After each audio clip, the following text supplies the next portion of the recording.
যে শিশুজনী লোকগুলো আছে তারা সামনে থেকে সকল পরিবারগুলোকে রাস্তা থেকে সরিয়ে দিন, যাতে আমাদের মিছিলটা সামনে এগিয়ে যেতে কোনো বাধার সম্মুখীন না হয়। আমি জবিয়ান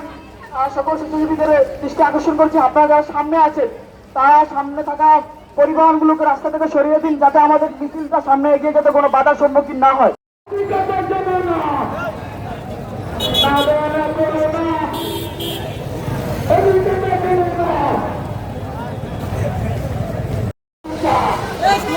সামনে দাঁড়ায় গেছে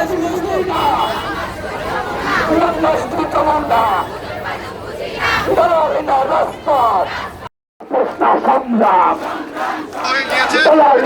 আমি রয়েছি শেখ ফরিদ জগন্নাথ বিশ্ববিদ্যালয়ের যে মূল ফটক ক্যাম্পাস